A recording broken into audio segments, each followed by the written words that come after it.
Hello and welcome to a DFS preview for the 2023 RBC Heritage. My name is Eric and here's SweetSpotDFS. It's all about trying to hit the optimal lineup every single week.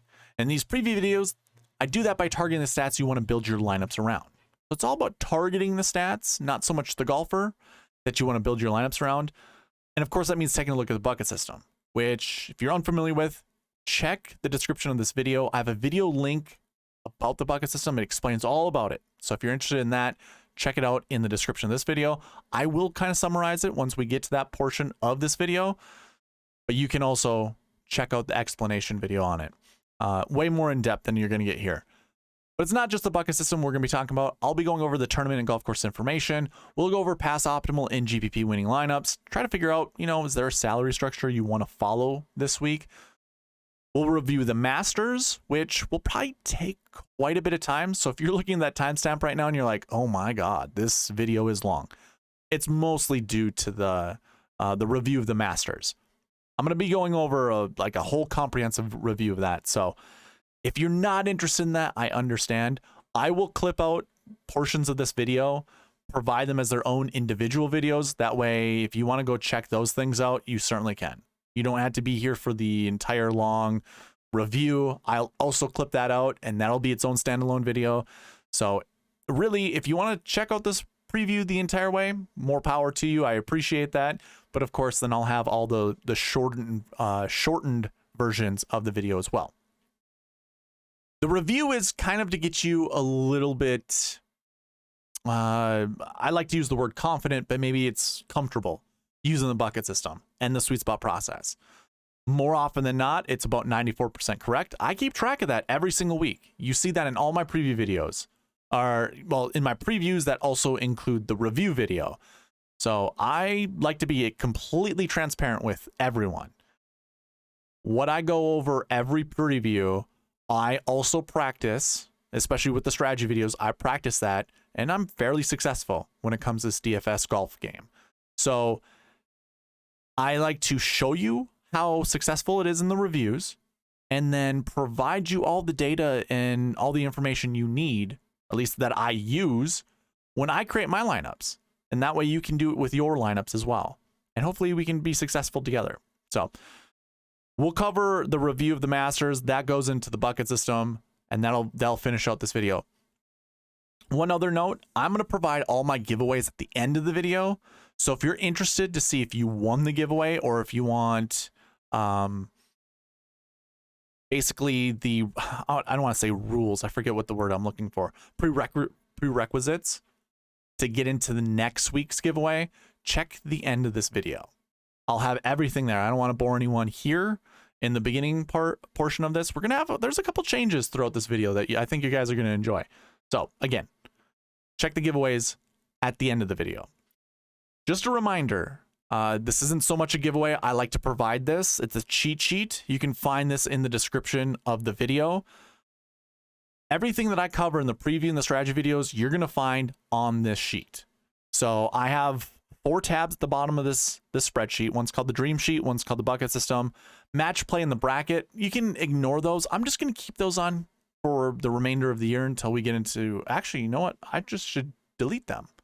Well, maybe if we get into like Ryder Cup or President's Cup stuff, I can keep it on here, but maybe I should just remove it regardless or hide them.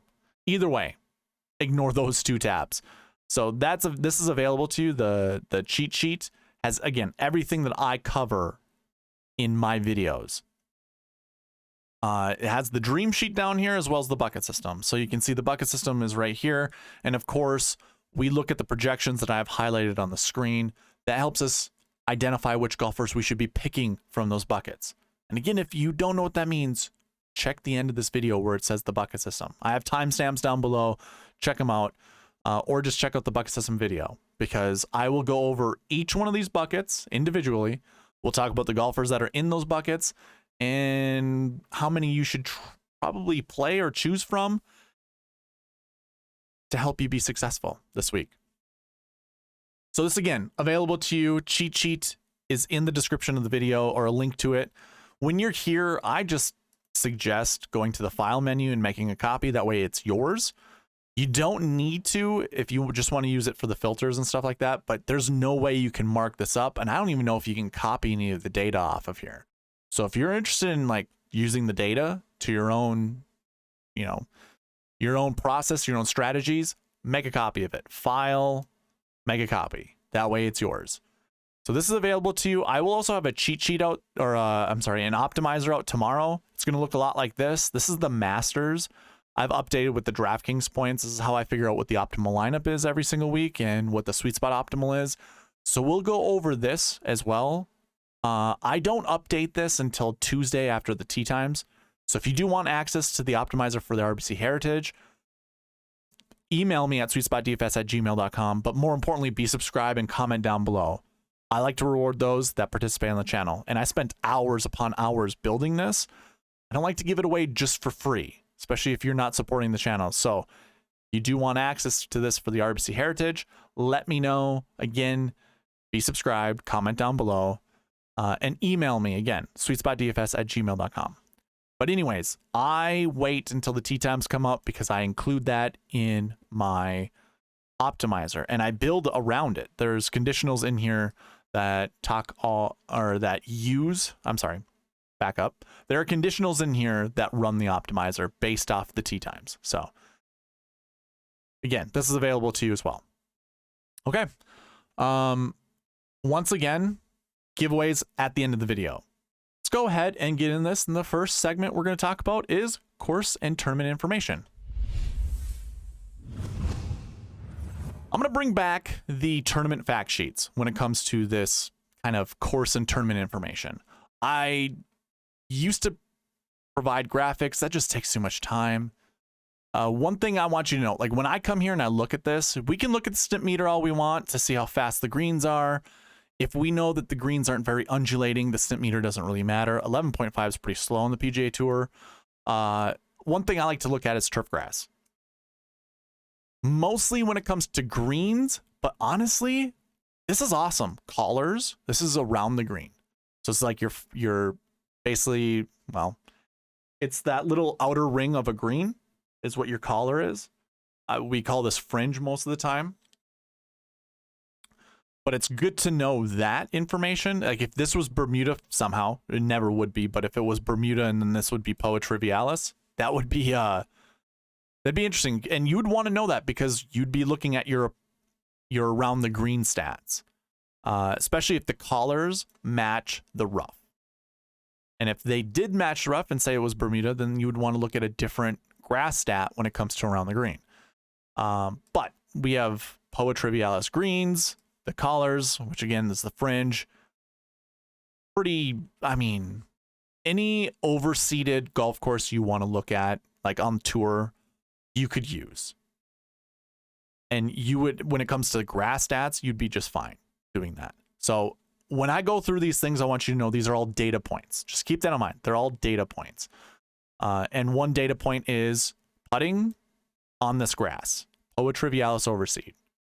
Or if you just have overseed or whatever it goes by, whatever site you use or whatever, you know, spreadsheets that you look at, overseed would be the way. And you just add this to your model. We're not really just trying to like dissect the golfers in the field and pull out all the best Poa Trivialis putters. That'd be overkill. Just add it to a model. If you wanted like a weighted thing, I'd say anywhere between 5 to 10 points out of 100. I think that'd be fine. And if you wanted to go a little bit less than 5, 3, so 3 to 10, however, whatever you feel comfortable at, I think that's perfect. So I think that's what you should do with this type of data. The rest of it, probably just ignore. Rough perennial rye seed, this acts just like bent grass. This acts just like any other overseeded rough.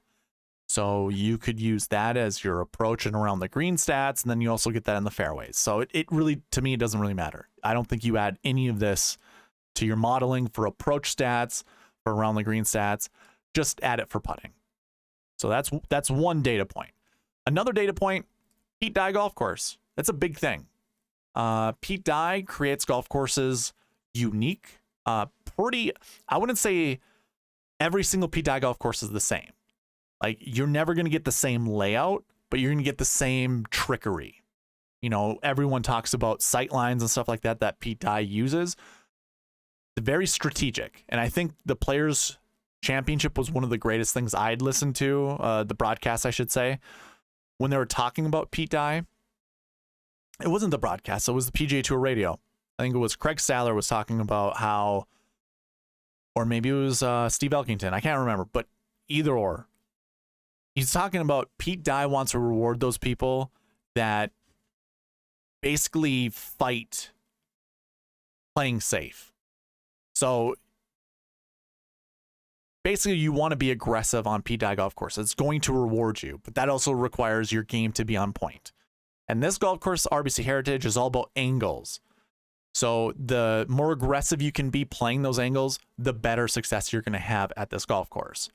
So what does that really truly mean? You know, like you listen to some people talk about these golf course and tournament information segments on their videos, and you're like, okay, cool. Okay, what do I do with that information? Well, one thing you could do is just look at Pete Dye specialists, and maybe put, okay, let's do it. Let's think of this a different way. When it comes to modeling, so you have 100 points, and I just talked about using 3 to 10 points on putting on POA, really overseed. We could add 3 to 5 points on Pete Dye specialists, and then give a little bit more of a bump to your course history, because I think course history is going to matter at this event. So give a little bit more of a bump to that, because that's already going to be baked in. The Pete Dye specialist will already be baked into the course history for this golf course. So that's one way you can, you know, add it to your model. Find the golfers that are a little bit better at this. I'll say this right now. I think any stat that you use, you don't want 6 of the best golfers from that stat. It's just never going to work out.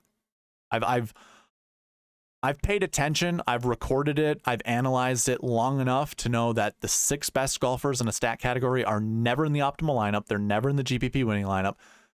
So don't pay too much attention to the best Pete Dye golf courses or golfers. Don't, you know, pull the best POA putters. Just, you know, maybe find some common names that keep showing up and anchor your lineups around them, or kind of just do the spray method, you know, grab the top 20 golfers and sprinkle them in your lineup somehow when it comes to those stats. I think it's just best to use a model and do it that way. Yeah, I don't think the top 6 golfers in any stat category is going to be that successful for you when building your lineups. When it comes to the tournament fact sheets, that's it. Those are the only things I'm really looking at. Your architect and really the turf grass. We can look at average green size, but it really doesn't matter. Honestly, you would want to look to see how well people do on approach. If they're missing greens because they're the small, that's a big thing. Can't show you that right now because I don't have, you know, a website that I use that can, you know, provide that. But if you could, then obviously do it. You know, because it would be more on approach rather than it would be putting when it comes to average green size. The rest of the other information, I don't even know. I wouldn't really look at it. That we could get really down to the nitty gritty and talk about everything on this page and how it could affect a golfer one way or another. That's too much work, and it won't provide you the results you were hoping for. So I wouldn't. That's all that I have though when it comes to the tournament fact sheets. Now, let me zoom in. Sorry. I have this course information page on my spreadsheets. I provide it to you just through this method. Take a look at this, pause the video and screenshot this. You can look at every description that I have for Harbor Town Golf Links and just see, you know, what shot shape matters at this golf course, if there is one. I only really provide this to show you what shot shape, you know, matters at this golf course. And you can see there are a lot of any's, which this word here, any, means that you could have either shot shape, a fade or a draw, and really you could just hit a straight ball and be just fine. You can hit a straight ball anywhere and be just fine, but most golfers can't. So these are all like beneficial shot shapes. They're not required. So when I say a draw on 12 for the approach shot, it isn't because it's required. It's just this will offer the golfer many more opportunities for scoring. And that's my big thing, is like we want to find the best scoring opportunity golfers, or whatever you want to call them. The golfers that have the best scoring opportunity. That's what I'm looking for. Hole number 2, by the way, I was listening to someone else doing a hole by hole analysis. There's a big tree right in front of the green that you can't hit a draw. You will just get caught up in the tree. It's a large overhanging tree. And by the way, you're going to have a lot of those in this golf course. But on hole number 2, that tree guards the right side of the green. And if you're not all the way on the left side of the fairway during your approach shot into this, there's no way you can hit a draw into this green and actually make the green, like keep your golf ball on the green. I don't even know if you can even land it on the green. So you want to hit a fade or provide the angle necessary to this green. If you are going to hit like a baby draw or a straight ball, but definitely golfers who hit a fade have the best scoring opportunity on this hole with their approach shots. So just keep that in mind. It isn't necessary, it's just preferred. Okay. Same comes down here with the draw on 12 and a fade on 14. Now, there are only 3 holes and really 3. Typically, there are essentially around 32 to 36 shots that a golfer will have into the green, like from tee to green. Of course, if you're worse, you're going to have more. If you're better, you're going to have less. But around 32 to 36. Of the 32 shots that I'm anticipating you'll have at this golf course, only 3 of them are preferred to have a shot shape of one kind or another, meaning it's negligent. It's a long-winded way of telling you it's negligent. So not that I'm wasting your time. I'm just trying to provide as much data and knowledge as I possibly can. But yeah, if there was a specific shot shape that was way more preferred than another, well, guess what? I provide that information. If you were to go to the cheat sheet, I have that information right here under column P. You could use the golfers, and if you wanted to somehow add like a point total for fades versus draws, and you could add that to your model as well. I'd probably add anywhere between 2 to 5 points to that, and that's it. Like it wouldn't be a large amount of points that I would actually add to it, but you don't have to this week. It doesn't really matter. So that's usually what I like to do with the golf course. Again, it's a Pete Dye golf course, so go ahead, use all the Pete Dye stats you want. I kind of already touched on that a little bit earlier. And then when it comes to the tournament, let me freeze this. When it comes to the tournament, I like to look at the strength of field rating. This is an elevated event, which means the purse is a little bit more. First place, you get more money. So with your one and done leagues, this is something I've never touched on in my videos, but I do participate in a one and done league. Your winner's going to get like $3 million for this event. You want that towards your one and done. So go ahead, grab any of the better golfers that are at the top of the slate and go with that, because you do want that money. So strength of field's high because it's an elevated event. 707 is very, very, very high. Outside of that, I really don't know what else to provide when it comes to this tournament. If we're looking at DraftKings salaries, we'll go over this a little bit later, but lineup building is going to be very interesting this week. I just noticed there aren't that many 9K golfers. There's 5. Interesting. We'll go over that in the salary portion of the bucket system, but yeah, load up on your best golfers. This is going to be, think of it like a major championship, not so much because of the importance of the tournament, but when it comes to lineup building, building your major, and we'll cover this in the Masters review. 10-9-8, 7-7-6 is a pretty good approach. So keep that in mind. I think that all applies. By the way, okay, so another thing to go with tournament information. I kind of forget to do this every once in a while. The field is supposed to be set at 132, but because this is an elevated event, all your best golfers want to play in it. So of all the golfers that already committed, they were a bit over. So 132 is normally the number that they allow for this tournament. But we were about 12 golfers over that, 11 golfers over that. If there are more withdraws, there will not be replacements. And honestly, for content creators, this is a dream come true because you don't have to update it when there are withdraws with the new golfers. It's all going to be right here. And if there are going to be some withdraws like John Rahm, your Masters champion, he could probably withdraw. Probably, I don't even know if he will or if he won't, but he could. And if that's the case, we just remove him. And you don't even have to worry about his replacement because there won't be one. There would have to be 11 withdraws, which I just don't see happening. So keep that in mind. That is your tournament and golf course information. Let's go ahead and get on to the next portion of the video. So it's pass optimal and GPP winning lineups. I think I have my stats going all the way back to 2018.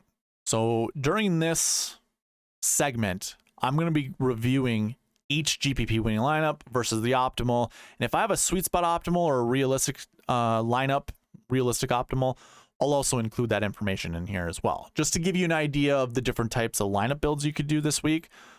We keep track of these just to see, does the cream rise to the top? You know, DraftKings prices their golfers based off of the odds of the tournament, of each golfer in the tournament. So your best golfer is obviously going to be your most expensive golfer, and so on, and and then it goes down. It's a rank order, basically. In 2018, your optimal lineup used up $47,800 of the salary. Remember, it's $50,000 salary caps on DraftKings, meaning we left $2,200 on the table. That's impossible. Don't even think about doing that. Just don't. That optimal, though, used up a $6,600 golfer in Satoshi Kodaira, $7,400 Siwoo Kim, $8,300 Bryson DeChambeau, $8,900 Luke List, $7,200 Billy Horschel, and $9,400 Webb Simpson. So no 10K golfer. It was basically 9 8s, 7s, and 1 6. So really, it's 2 9s. I misspoke. I'm trying to think. So it's a 9K golfer, 2 8s, 2 7s, and a 6. There we go. That gets you $47,800. Now, I create a more realistic optimal because we're not going to leave a lot of money on the table. So I want to get as close to 50,000 as possible. For this tournament, I just determined the closest we could get really is Ian Poulter at $9,300, $9,400 Webb Simpson, and then the 4 golfers we already mentioned. And $8,900 Luke List, $8,300 Bryson DeChambeau, $7,400 Siwoo Kim, and $6,600 Satoshi Kodaira because he won the tournament. But also, you'd probably put him in your lineup if he's inside the top 5 regardless. And that left $100 on the table. You used 2 9K golfers, 2 8K golfers, a 7, and a 6.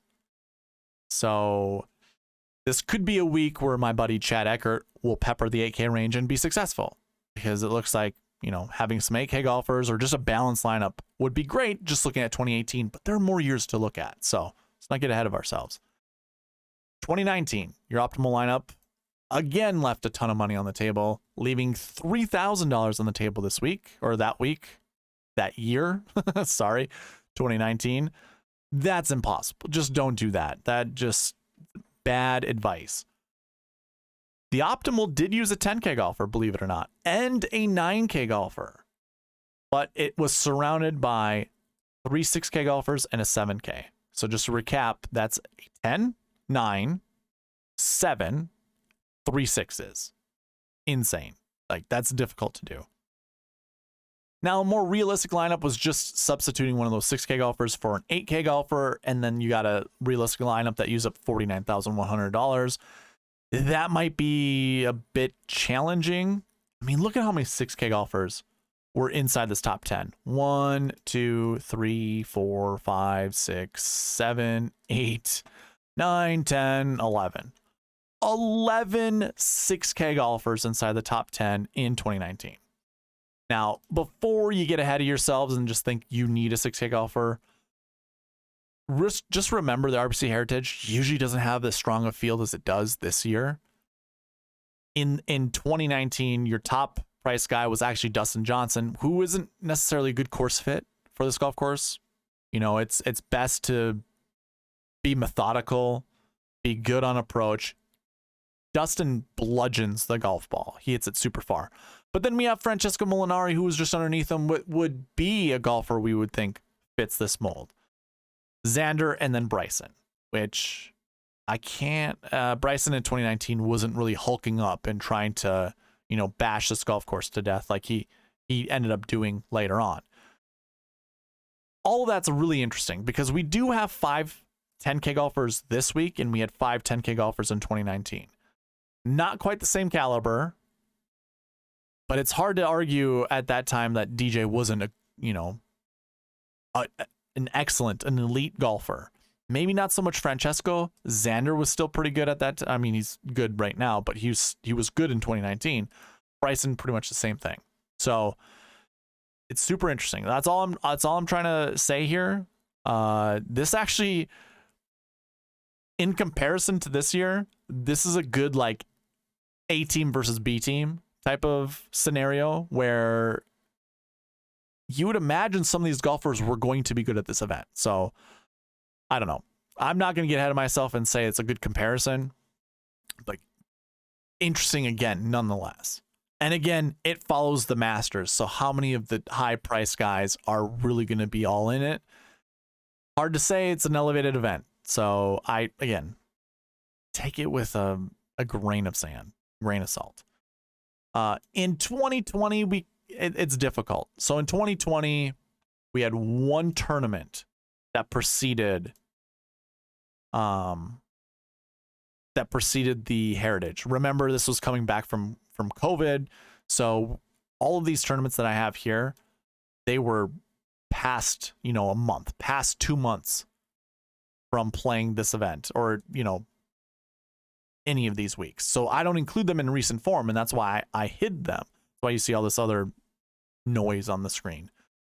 We did have the Charles Schwab Challenge that was right before RBC Heritage. So I don't know what to make of this. This was a super year where you had all the best golfers show up. So maybe this is a great comparison.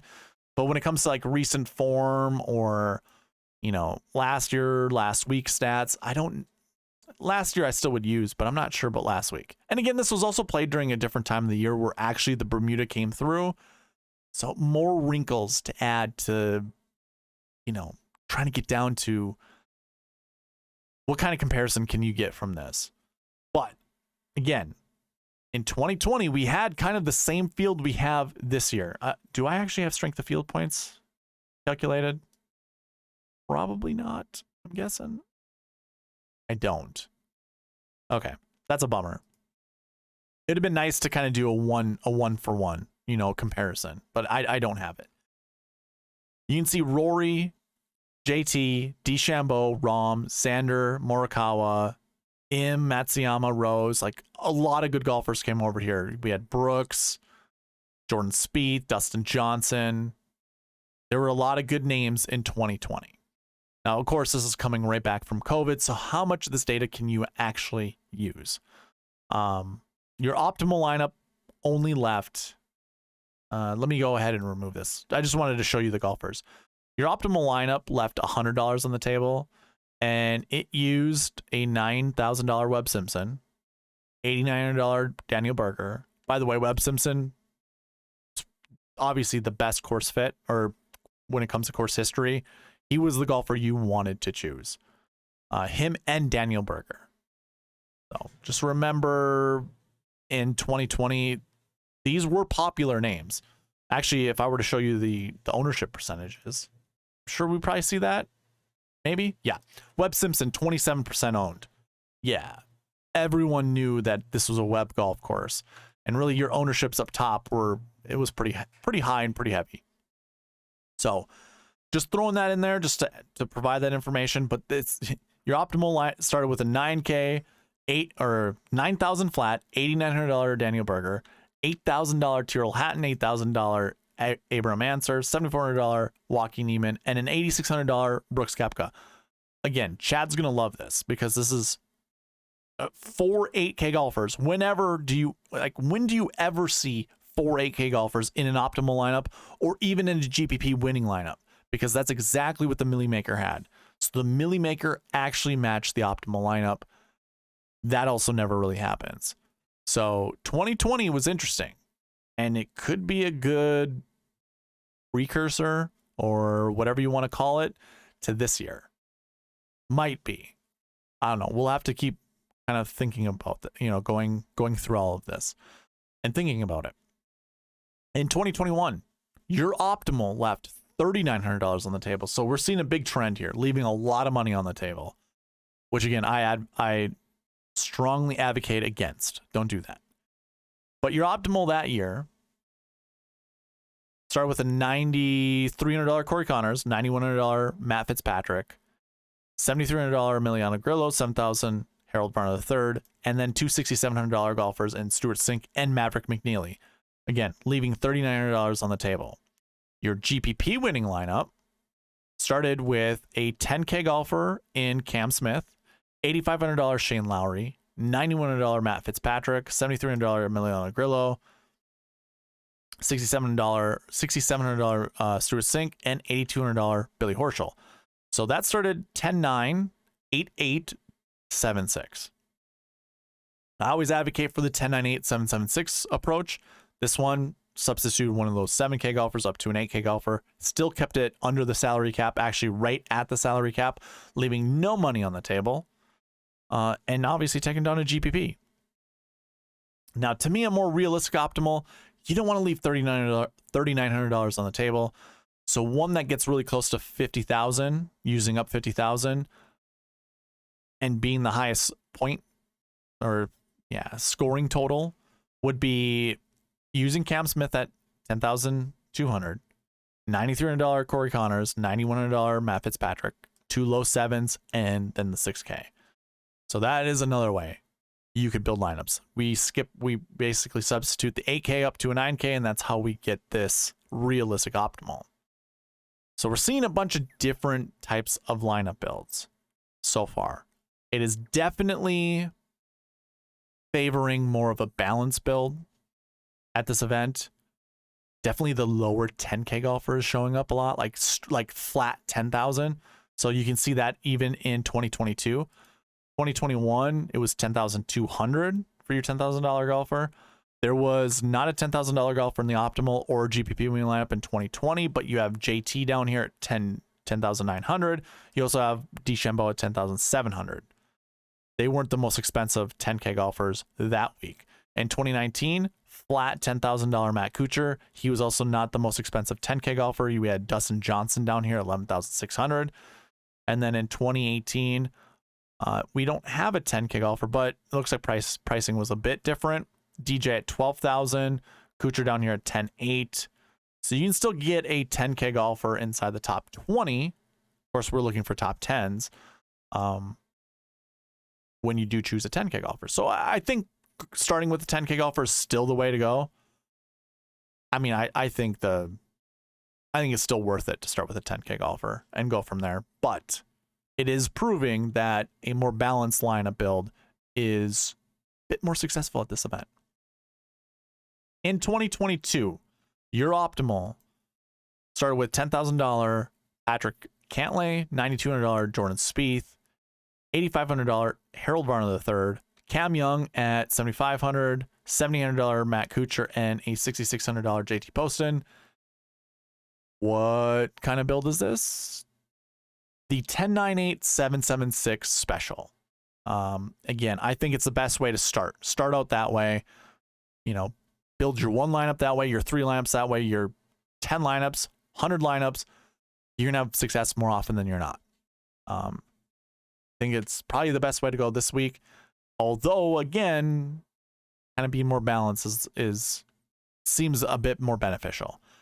Your GPP winning lineup used two 9s and a 10K golfer, by the way. So Cantlay, Shane Lowry, Jordan Spieth. $6,600 JT Poston, $7,300 Eric Van Rooyen, $7,100 Patton Kazire, and you use up all $50,000 of your salary. So we'll cover more about salaries in the bucket system and kind of the success rates, what I project to be inside the top 10 this week. So you can either skip forward to that or continue watching all of this. I will get there eventually. But just going over the pass optimal and GPP winning lineups, I'm getting the sense that going a bit more balanced is the way to go. And I have to imagine it has a lot to do with the Masters being the tournament right beforehand. You know, a lot of our best golfers probably a little fatigued from the Masters, especially those that were in contention. So, you know, like JT last year, he finished 35th. He had an 8th place finish at the Masters. I don't know if he backdoored that. I have no idea if it was an easy 8th place, if it was a struggle. I just don't remember. He also had Cam Smith and Dustin Johnson, who also top 20'd at the Masters. They missed the cut. You know, it literally gets down to the 5th 10K golfer before we have a top 5 finish, top 10 finish. But then we have one right underneath with Shane Lowry. And then obviously Jordan Spieth at $9,200. So there were a total of 13 golfers 9K and above. I don't think we have that this week. We go to 2013. 10 golfers 9K and above. So building lineups is going to be a bit easier this week than it was last year. And I think that probably applies throughout most of the years that we have salaries for the RBC Heritage, that is. Man, that's really interesting. A lot to consider when building lineups. Okay. That is going to cover pass optimal and GPP winning lineups. We're going to get right into the Masters review. So go ahead and throw that on the screen. So when it comes to reviewing the Masters, the first thing that I always like to do is come to the bucket system portion of my spreadsheets and show you how well the bucket system did. The success column you see here has everything to do with this year's bucket system. I have 36 total buckets. We have last year, last week, course history, recent form, salaries, and strokes gained buckets. In this column, it will determine if it was a success based off of my projections and how many golfers finished either inside the top 10 or the optimal lineup. It's kind of a or statement. So if this number falls in between the projection, successful, that bucket's deemed successful. If it doesn't, so like this one here, it's 1 to 3, we can see it says 4, but in the optimal lineup, there were 3. So therefore it was successful.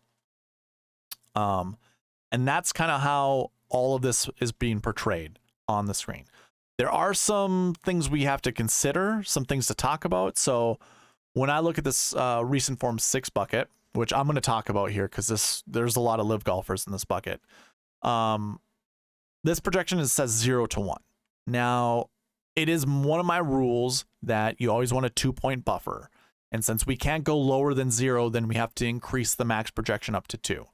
When we do that, we still don't get the numbers either in the top 10 or in the optimal lineup. I then create a sweet spot optimal, and we'll see how well that did versus the optimal and the GPP winning lineup just to see if it would have taken any of those down. I do include that here. So you're going to see that. And the sweet spot optimal that I'm going to provide follows the bucket projections to the T. So therefore, this 0 to 2, yeah, this one failed. However, the one down here with the strokes gained 5 buckets, this is technically 0 to 2. There were 2 all across the board. Top 10s, optimal lineups, and sweet spot optimals, meaning 34 out of 36 buckets were successful. If you want to fact check me, pause the video and just look at the projections in these 2 columns. Minimums, remember, we always round down. Maximums, we always round up. So this would be 2 to 4 in this bucket. Again, if you want to fact check me, again, pause the video. But 34 to 36 is pretty standard place when it comes to the bucket system. I'd love to see 36 out of 36 correct because that means I probably did well when it comes to building lineups. But 34 out of 36 is still pretty darn good as well. The biggest thing by far was this bucket here, the recent form sixes. This had everything to do with the live golfers. They were all in this bucket. They did play the week before down in Orlando during a live tour event. I don't include that in either recent form or even last week buckets, so they would all be in this last week 6 bucket as well. The projection was still pretty high. I was projecting anywhere between 5 to 9 golfers being inside the top 10. There were 13. 6 were in the optimal lineup, 6 were in the sweet spot optimal. So you can only roster 6 golfers, and I was gonna say fair enough, but we could still roster 6 despite whatever golfer were in there, because you have to take into account salaries, price tags and stuff like that. Still worked out for that projection. Anyways, Live Tour was a big question mark, especially when it came to the buckets, because this recent form 6 bucket, it was 0 to 2, and one thing I didn't catch until after the tournament, I actually had this average per year around 30. I forgot to update some of the formulas that created this number, and it was just for this bucket, so I don't have to worry about any of the other buckets. I did go and check, I double checked. Just oh man, it bothers me, because seeing this number at 13.4, when I saw it was either like somewhere in the 20s or lower 30s. I was like, okay, well, I don't really have to consider this bucket to be something to really look at. Keep it at 0 to 2. Let the optimizer select some of the live golfers. That's fine. Maybe some of the other golfers that just, whatever. But really don't focus on trying to select a golfer from here. This 13 to 31, that's a huge difference. Now, the other thing that kind of stinks is the strength of field points isn't super high from this bucket, because the OWGR has taken away points, or not so much taken away points, doesn't reward points for live golfers. So how my bucket system works is it takes every golfer in that bucket. So this recent form 6 bucket, every single golfer, this includes your Freddie Couples, your Sandy Lyles, your Larry Mizes, the golfers that, Freddie had a decent Masters until the final round, which, sorry guys, it's something I could have predicted. Yeah, we're going to see Freddie at the top, but he's always going to falter because he's old. And he just can't, the longevity of a round, especially with Freddie's back, it's just never going to ever amount to anything spectacular. He's never going to be inside the top 10, so I'm never going to roster him. He's going to be in this bucket.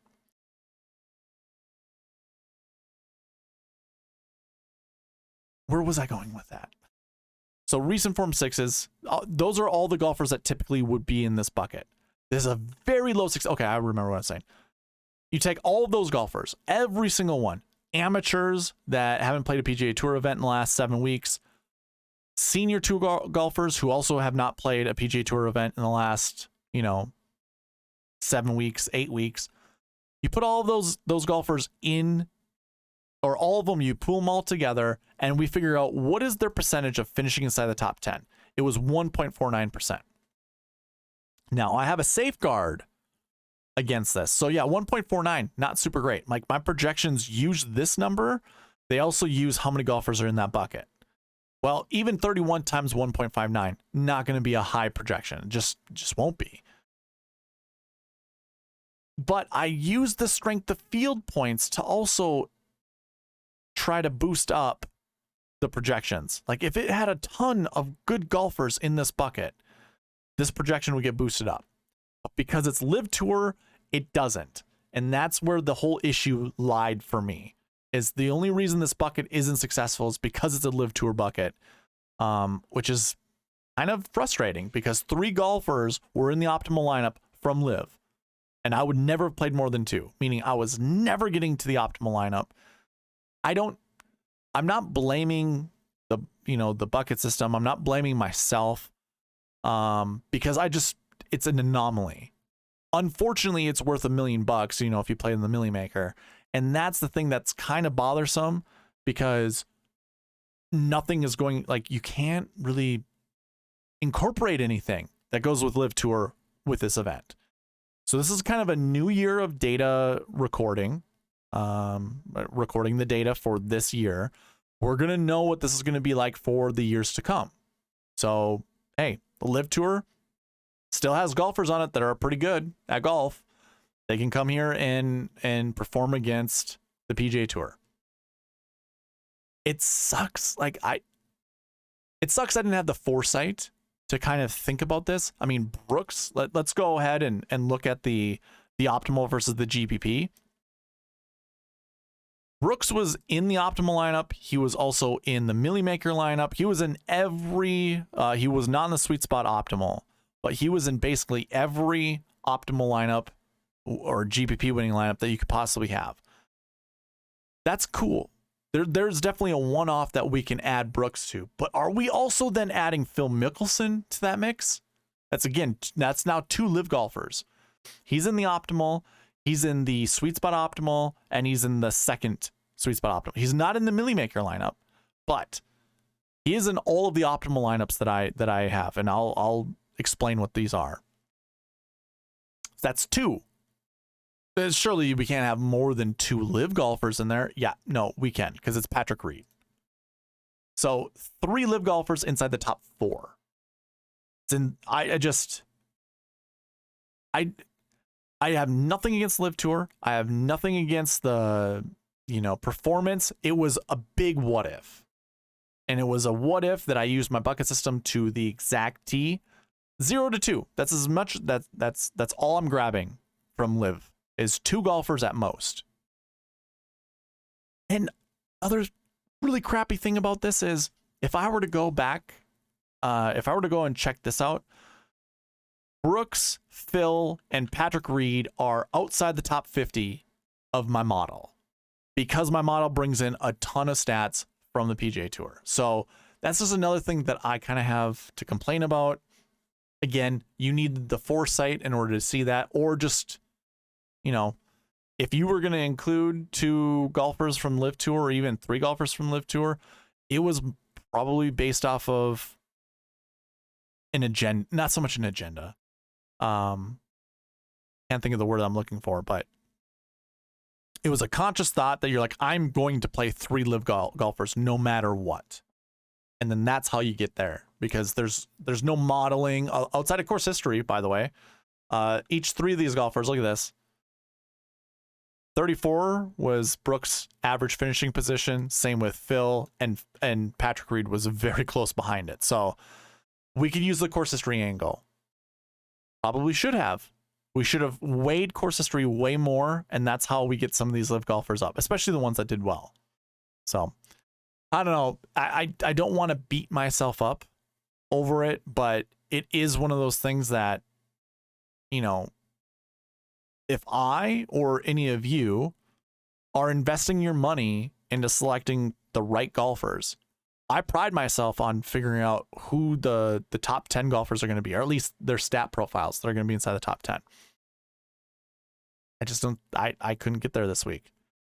Like, we were really close to seeing like Jordan Spieth be up there inside the top 10, or not top 10, second place. Like Phil and Jordan actually switched spots on the last hole.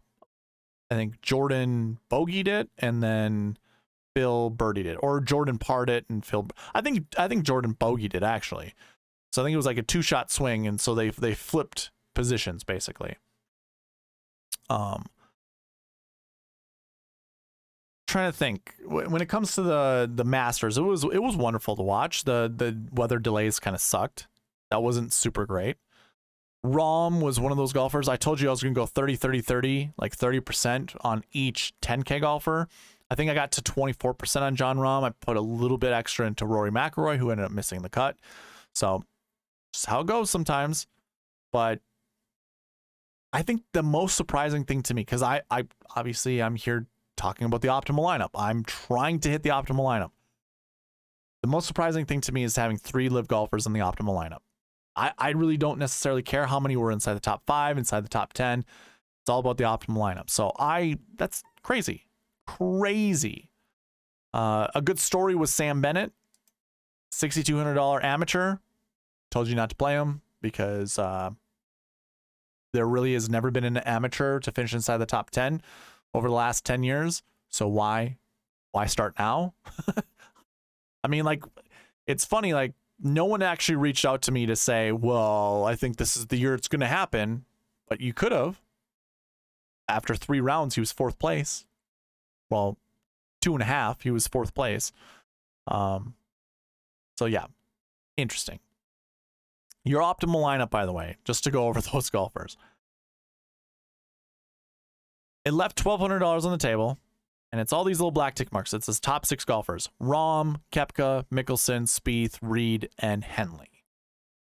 So that's a 10K golfer, a 9K golfer, 7, 7, 7, 6. Again, you left $1,200 on the table, which probably impossible to do. I mean, I wouldn't again, never advocate for it. Your Millie Maker winning lineup used, they're these golfers in blue: $10,800 John Rahm, $7,600 Brooks Koepka, $7,300 Patrick Reed, 2 8K golfers in Cam Young and Victor Hovland, and another 7K golfer in Chris Kirk. So just to recap, there are no 6K golfers in there. You start with a 10, you drop to 2 8s, and then you have 3 7s. A pretty balanced build, for being honest. You have arguably the best golfer in the world. Well, he is now the best golfer in the world, but heading into that, you can make the argument that he was the best golfer in the world for the last, couple months. And then you add a bunch of 7K golfers and 2 young 8K golfers in Cam Young and Victor Hovland, which I think were great plays. I'll talk about Victor Hovland here in the Marquee Tee Times, but that was pretty great. Now I have 2 Sweet Spot Optimals. So the Sweet Spot Optimal follows the bucket system completely. Your optimal lineup scored 577.5 points. Your Millie Maker lineup scored 542 points. Now, that's a good enough gap for the Sweet Spot Optimal to slide in. Unfortunately, if you were to follow the exact lineup using all the bucket conditionals, you scored 507. That is 35 points behind the Millie Maker lineup. And when I looked to see what place I would have gotten, I would have made $600. I think I got it would have been like 250th place or something like that. Wherever the $600 threshold was, that's how much I would have made. Which, don't get me wrong, would have been a profit for me this week because I didn't put a lot of money in the Millie Maker. But, not great. So I use the optimizer following all the bucket conditionals, and that gets me 507. So that's Rahm, Mickelson, Reed, Cantlay, Sung J M, and Shane Lowry. Again, had I known that the recent form bucket was going to be so different. So again, what I'm talking about is this recent form bucket that I have highlighted. We had 31 golfers in that bucket this week, or at the Masters. 15 of them were live golfers. You take 15 out, you'd have 16 golfers in that bucket. And guess what? That gets you down to a number very similar to the average. But because we had more, the projection was 0 to 2. And we knew there were no OWGR points to be had for live golfers. That's been something they've been losing out on every single week. So this bucket was not properly, updated. If I was just to use a rational brain with this and just think about it, well, first of all, had I updated the formulas properly to begin with, I would have seen that disparity. And I think that would help me understand to bump this number up to 3. I would never go more than 3. Like I sat down and I thought about this. I would never go over 3. It just, there would be an argument to have to say this should be to 4, but I could never get myself to get up to 4. Just would not work. I also had another issue. What was it? I think it was this course history 1 bucket. No, recent form 1 bucket. I rewatched my I think strategy video or preview video, and I came back and I saw this and I was like, wait a minute, what? think it was which one was it? Recent Form 1? I was building lineups. Yeah, it was a strategy video. I was building lineups for someone, and it said it was for Chad Eckert. Okay, Chad, if you're listening to this, this is what it was. We're trying to build you a Rory McIlroy, Jordan Spieth, Sung J M lineup, I think, and neither one of those golfers were in this bucket, and we could not build a lineup because I had this set to 1 to 2. I have this set up as 1 to 2. The rules are you want a 2-point gap, 2-point buffer, maximum's 1.94. Even if I look at my conservative number over here, I always like to look at this just to see if maybe I should, you know, pull to one side or the other. Like, should I go over 2 or should I just keep it at 2? It doesn't go over 2. So 1.98, 1.94, those both go to 2, meaning the minimum needs to go to 0, has to go to 0. I was so bullish that there was going to be one golfer from this bucket to be inside the top 10 that I kept it at 1. These two updates, 0 to 3, 0 to 2, and I rerun this. I get a lineup that scores not enough points. Okay, I'm sorry. What was... there has to be something that was not updated properly.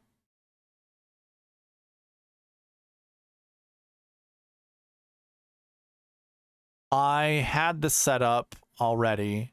Is it course history 1? Let me just double check this. No, 1 to 3, 2 to 4, 1 to 3. Yeah. It scored 577 points. So it was a half point behind. I don't remember how to get there.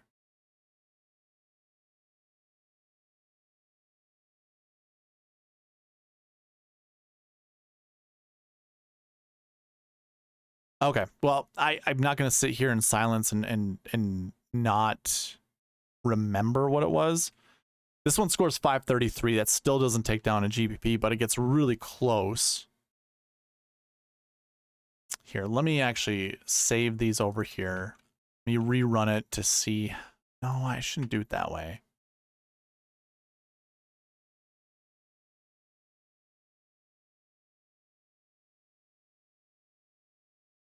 Recent Form 2s, recent Form 1s. Is that correct? 0 to 2, 2 to 4, 1 to 3. Yeah, that's correct.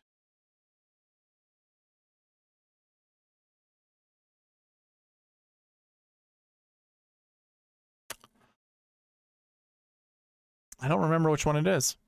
Do I keep these to 0, I wonder? I don't think that's what it is, though. Darn it. I'm sorry. I can't think of what it is off the top of my head. I guess what like I said, I could do is just do this. Try to figure out where it was that I saw it. It made sense. Once I saw the lineup built, I'm like, okay, so here it is. 577.5. So which one was it? Last year ones. Okay, that's interesting. I don't think I would personally not select 2 last year ones.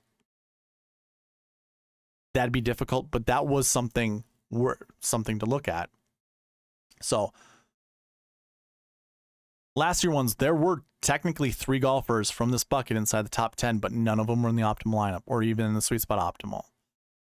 And just to show you who those golfers were, they're the golfers that had a top 10 finish or a top 20 finish the year before. So that was Scotty, Matty Fitzpatrick, and Colin Morikawa. Those guys did finish 10th. Now, Scotty, had he been able to putt, probably would have had himself a top 5 finish or at least challenging the lead, but obviously that didn't happen. Can't play the what if game. There were no golfers inside the top 9 that had top 20 the event the year before. That is extremely uncommon. Extremely uncommon. That was the bucket that really did us in. Not having, I mean, the projection was 2 to 4. And I would not change this at all. I would definitely want to select 2 golfers no matter what from this bucket. So it's unfortunate. Let me see you know what? Could have probably saved your time. I put a note in here without bucket system minimums. Okay. Yeah, $50,000 you could use. That's what got this other lineup. Although this one says 571. it's because I increased the recent form 6.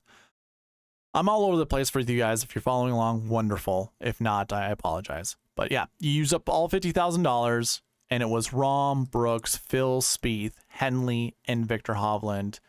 You would have done the 10, 9, 8. Not Cam Young. Victor Hovland, 8, 7, 7, 6 method. And that would have scored 571.5 points, which was 6 points underneath the optimal and 30 points above the milli maker. So taking the minimums out, that would have helped. Maybe that's what I try to do going forward. But for this event, especially if LIV continues to be a thing and the golfers that are in LIV continue to play the Masters, especially Brooks, especially DJ, all the golfers that have done well here in the past, we'll always have to keep that in mind. So don't want to beat myself up too much about that. It's just something that's really interesting. One thing I'm happy about, though, is when we talk about the marquee tee times for the Masters. If you're unaware with this, I just group rank the top 10 golfers, or the top 10 groups that were paired together at the Masters Thursday, Friday, and we create rules. You want to select 2 to 4 of those groups, and within each of those groups, select 1 golfer, and that's it. Don't select 2 golfers. We don't want 2 golfers from the same group to be in our lineups. So one thing that worked out was Rahm and Spieth. You created Rahm Spieth lineups. You followed the marquee tee time rules. Again, 2 to 4 groups, 1 golfer from each of those groups. And so far, we select 2. We get Rahm, we get Spieth. That works out perfectly. Now, the GPP winning lineup used Rahm and Cam Young, who were paired together. So you can win a GPP that way. But yeah, to get that second sweet spot optimal, Rahm, Spieth, Victor Hovland. All 3 of those golfers were in the marquee tee times. Again, 2 to 4 is what you're looking for. So if you started a John Rahm, Jordan Spieth, Victor Hovland lineup, you're probably sitting pretty. Like, it looked good. And then if we scroll down, we're probably not going to see any of the other optimal lineup golfers together, and we don't. Henley was in a different group than Brooks. So it all works out. The marquee tee times were 100% successful. The bucket system was about 94% successful. Whatever 34 by 36 is, that is your success rate there. Sweet Spot Optimal would not have taken down the GPP, but that second alternate one where we take the minimums out could have. We're not doing that, so I'm not chalking that up as a victory whatsoever. But yeah, that is going to cover a review of the Masters. Now, I didn't really talk about the golfers in it. I just talked about the sweet spot process because that is the only thing that really matters to me. So it was a great tournament regardless. I love the Masters. I made pimento cheese sandwich. I was all about it. So that concludes the Masters, the review of the Masters. Let's get into the next segment. Which of course is talking about the bucket system. So this would be the bucket system for the RBC Heritage. If you're following along with me again, there is a link in the description of this video that'll send you to the cheat sheet where you can follow along with me. I'll actually open up that cheat sheet for you.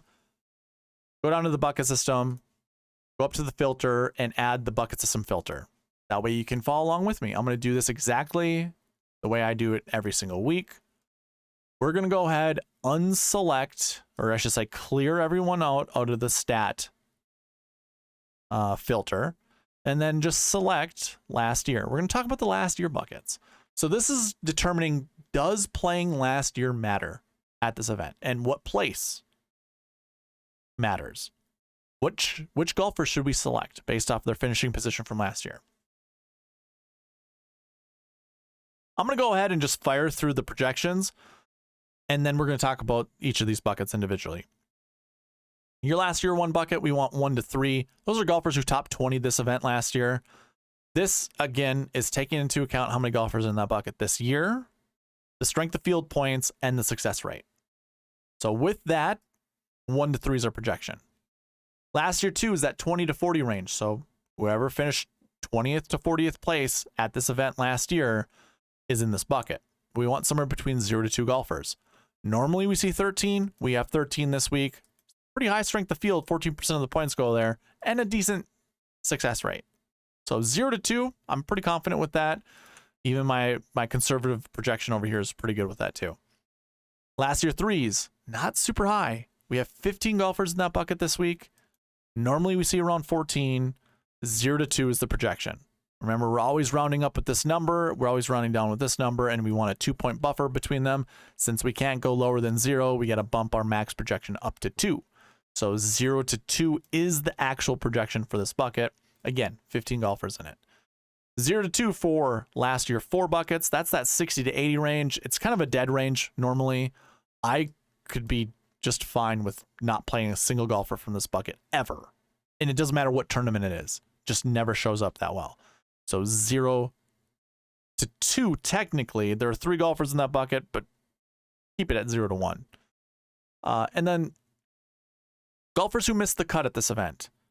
I have a projection of 1 to 2. Remember, we want a 2-point gap. I just complained about this during the Masters where I didn't do that. I kept it at 1. Don't do that. You're going to find yourself in a world of hurt. 0 to 2 is the projection. Normally see about 32 golfers. We have 38 golfers in the bucket this week. Strength of field points matches our last year 2 bucket up here, but the last year 2 bucket has 25 less golfers than this bucket does. So really, this is a volume-driven bucket.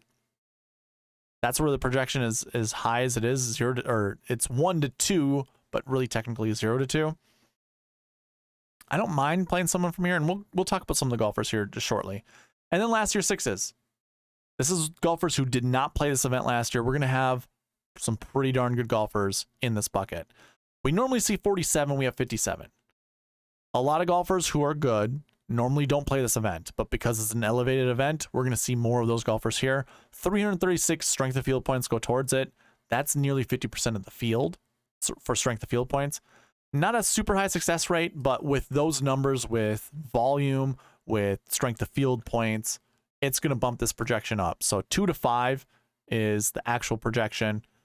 And let's go ahead and take a look at all the golfers in these buckets. So starting out with that the last year 1 bucket. If you're following along with me on the cheat sheet, just use the Dream Sheet tab, go up to the filter, go down to DraftKings. And then what we're going to do is select the last year filter, go clear everything out, select 1. We want somewhere between 1 to 3 golfers from this bucket. We have 3 9K and above golfers. We have Jordan Spieth, Patrick Cantlay, Cam Young. I think starting here is a wonderful place to start. A lot of people are going to be on Cantlay. He's number 1 in my model. He's probably going to be number 1 in most people's models. I think it's a great place to start. I don't think there's an issue starting with Jordan Spieth or adding Cam Young to your lineup. Now, again, the projection's 1 to 3. That's what I think is going to be inside the top 10. Does not mean that's how many golfers you should choose. I think choosing 1, though, is a good thing to do. There could be the 3 golfers at the top here could actually finish inside the top 10. You can't roster them. It wouldn't be feasible. You wouldn't have enough money left to build your lineups with to finish out the last 3 golfers with a decent player pool. So just remember that. If you think the top 3 golfers have better odds to finish inside the top 10 than one of these other guys taking one of their spots, then by all means, then you select 1 to 2 and no more than that. But if you don't think any of these golfers are that great, then you don't want to choose any of them. Then the remaining golfers, I think you have a realistic opportunity to select up to 3 of those golfers, if you like them, that is. So just keep that in mind. I mean, there's a lot of glue pieces down here. That was hard to say. A lot of glue pieces down here, which means you can just insert this in between other golfers and it puts the lineup together. That's how I think of it, as glue. So, and I don't really think you have a bad choice with most of these golfers. Maybe Adam Long. I'm probably going to exclude him from my player pools. I might play 1 of him, but no more than that. Moving on to the next bucket, last year 2s. 0 to 2 is our projection. So again, all you got to do is deselect 1, go to 2 from the last year filter. We have Morikawa in this bucket, Justin Thomas, Sung J M, Tyrrell Hatton. Those are all interesting names. So again, 0 to 2. Maybe this is a good reason not to play Morikawa or Justin Thomas. Maybe it's a good reason to play them. I might ignore that and go with Sung J. I bet you anything my optimizer is going to go Cantlay Sung J in most of my lineups. I guarantee you that's going to be the best combination to build lineups around with the optimizer. And that's fine. I'm cool with that. I think that's a wonderful way to start. You want to be, especially if these two are projected to be like highly owned or whatever. Again, I can already hear a couple of my viewers be like, are you going to talk about leverage right now? Because that's kind of weird. This is a natural way to pivot off of ownership. If that's a thing that you care about, this is just a natural way. I mean, the bucket system just does it by itself. It's not what it was intended for, but it just does it. Because you got to get weird with your lamps in order to take down an optimal lineup. And that's, I think, you know, having one of these guys as your anchor plays, I think it's going to be just fine. Now, again, the projection for this bucket is 0 to 2 golfers from this bucket will be in the top 10. So it's not a for sure thing, but hey, Sung J or Tyrrell sounds good to me. Last year threes, that 40 to 60 range, we want 0 to 2. Yeah, the next 3 buckets are 0 to 2. So last year 3, bunch of 7 and 6K golfers. I'm not going to talk about any of these guys. Just remember it's 0 to 2. There are some interesting names. I'm not going to talk about any of them. Last year 4s have Sahith Theegala in here. He might be popular because of his Masters event last week, his finish. He finished 9th at the Masters. Maybe a good time to not play him. This is a dead range, by the way. The 60 to 80 range, it's usually never a good range to play from. Although he is 18th in my model. I think what I would do, the golfers in this bucket, I would just temper the ownership here. I don't think I play Sahith.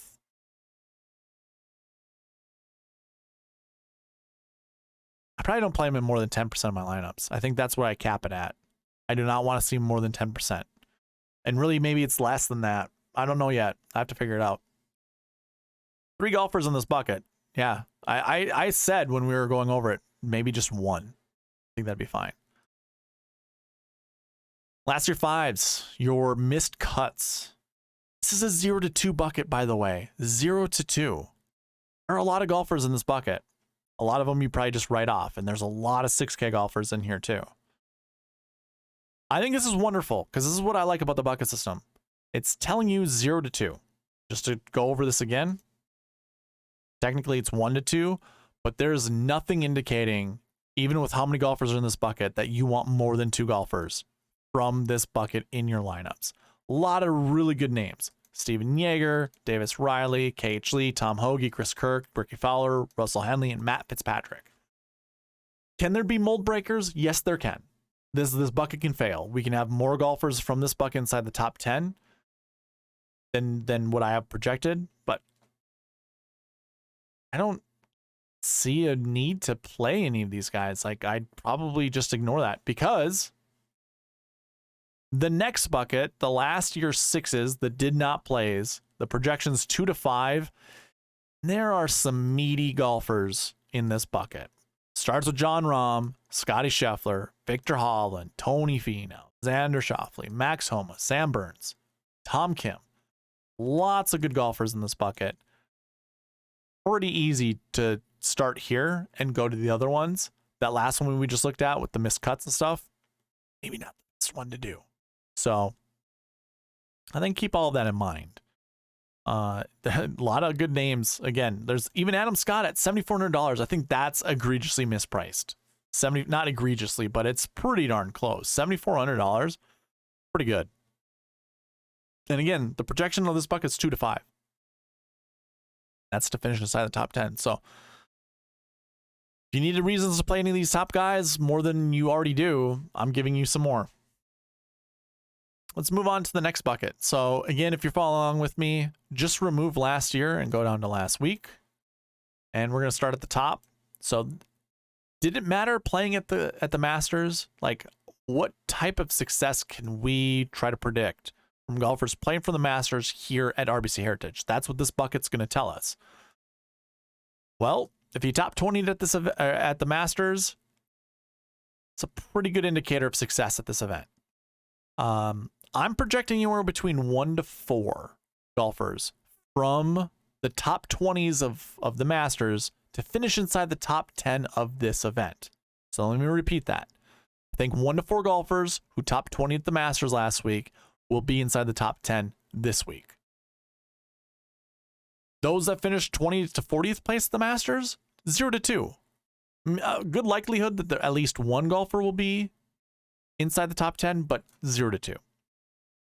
Anyone worse than that, though? Yeah, probably not great. Oh, I shouldn't even say it that way. I'm sorry. Let me take that back, because that includes miscuts, and miscuts doesn't really apply the same way. That 40 to 60 range, we have 6 golfers in it, where we normally see 6 golfers. Not a high success rate. Not a lot of strength of field points going there. 0 to 1 is the technical projection, but 0 to 2 is the actual projection. So not a high confidence bucket there. Missing the cut at the Masters has a pretty decent success rate, but we only have 10 golfers from the Masters in this field that missed the cut, where we normally see around 17, which is really interesting. Is that absolutely true? I got to make sure. JT, Corey, there's 2, 3, 4, 5, 6, 7, 8, 9, 10. Yes, we do. So that does hold up. So we don't have as many golfers as we typically do. That high success rate, not super great. Or I mean, it's good, but it doesn't matter if there aren't a lot of golfers in it. So 0 to 2 is a pretty good projection. So really the only 2 buckets you should really be concerned about is having a top 20 finish at the Masters, as well as a 20 to 40th place finish. And again, the projections are here for you. I just went over them. Keep that all in mind. And then just not playing last week. I mean, it's a volume driven bucket. 96 golfers are in that bucket this week. We normally see 90. Strength of field points is decently high. The projection is 2 to 4. And actually, now that I look at the conservative number, since this number isn't greater than 3, this will round up to 3. And remember, I want a 2-point difference. That'll push the minimum for me down to 1. So now this actually reads 1 for the minimum projection.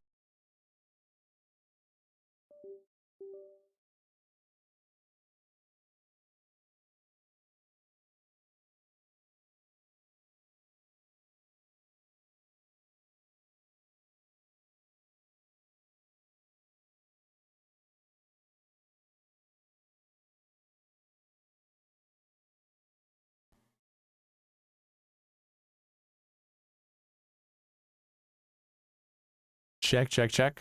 Jeez. My whole system just disconnected. Okay. Back to where I was at. 2 to 4 from this bucket. Actually, 1 to 4. I'm sorry. Yes. We bring this down. The minimum goes down to 1. 4 is the max projection. So that is what we're looking at here. Let's go ahead and go through this. Again, if you're following along with me, make sure all your other filters are cleared out, which means selecting everybody.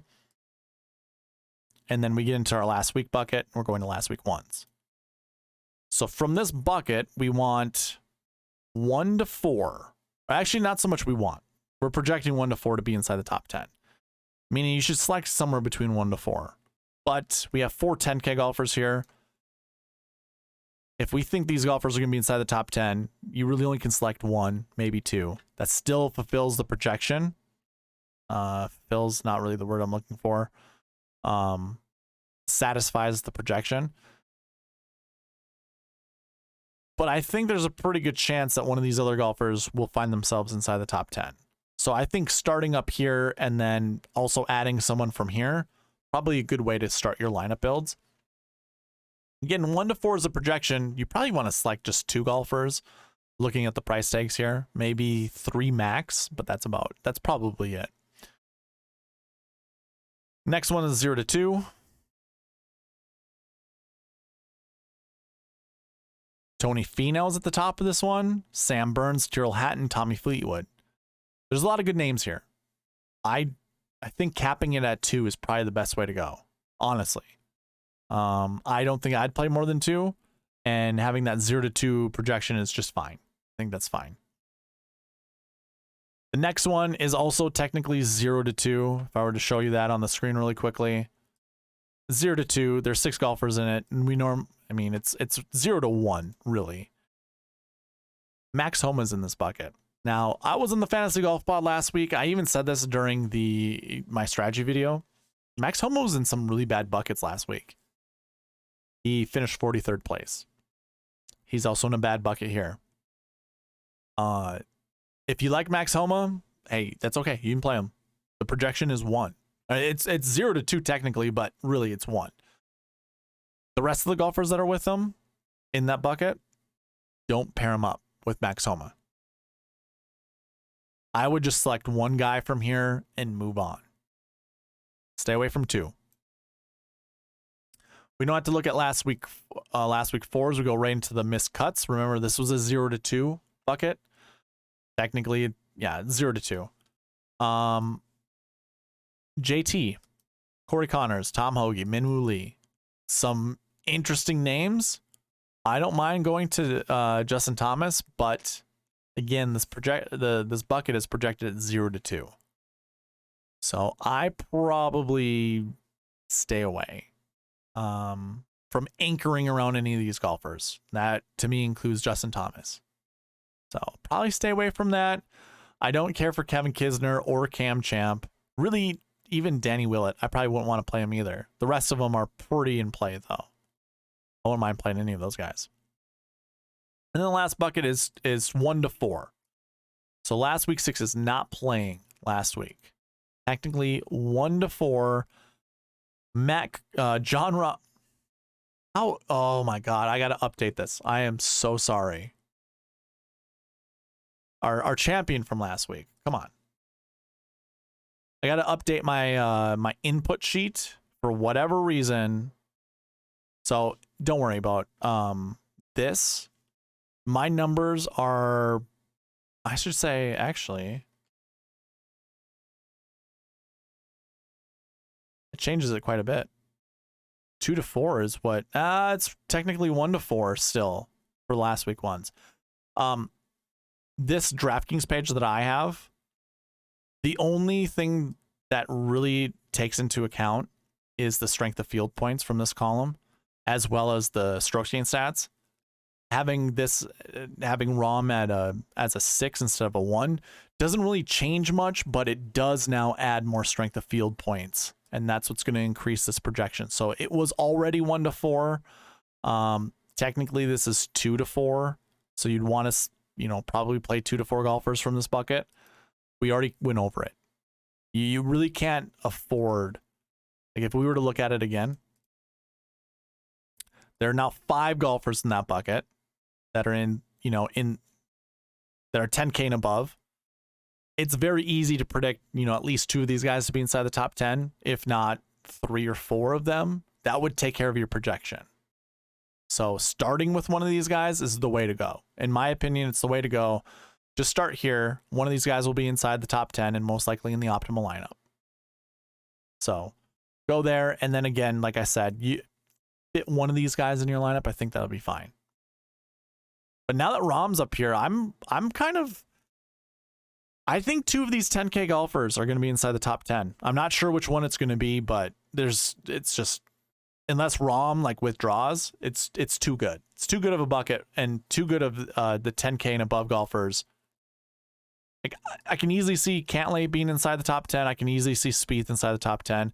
This is technically one of the best course fits for Colin Morikawa. Scotty Scheffler is elite. So too is Jon Rahm. They can play anywhere. Their game travels to any golf course. They're so good with all aspects of their game. How do we not see at least 2 of these guys inside the top 10? Anyways, so does our 1 to 4 still stand? It does. So 3.10 actually goes up to 4. This doesn't change anything over here. It's still a 1 to 4, but now we remove ROM. We have less likelihood of 2 or more to be inside the top 10 from this bucket, but some good names. Kuchar, Wyndham Clark, Ricky Fowler. I'm probably pumping the brakes on Taylor Montgomery. I don't like his golf swing. Doesn't have any course history. Not saying that can't be an okay thing here. I would rather not. And we have like the likes of Dietrich down here, Cam Davis. I'll probably still go back to Patrick Rogers. I got no issue. I will be playing this whole bucket sparingly. Holy moly, 96 golfers in this bucket. That's insane. Yeah, 1 to 4. A lot of this is glue, by the way. So you could actually have up to 4 golfers that you do want to play from this bucket in your lineup. That covers the last week buckets. Next one to get into is course history. So again, if you're following along with me, deselect last week, select course history.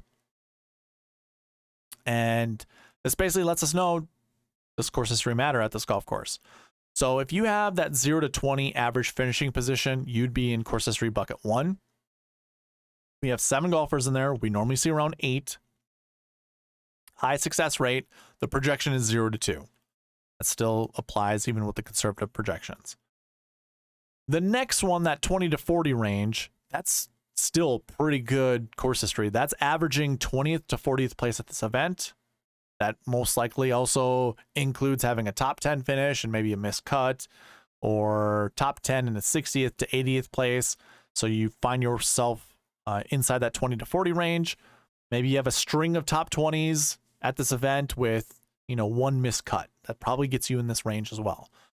So course history 2s, that's projecting 1 to 3.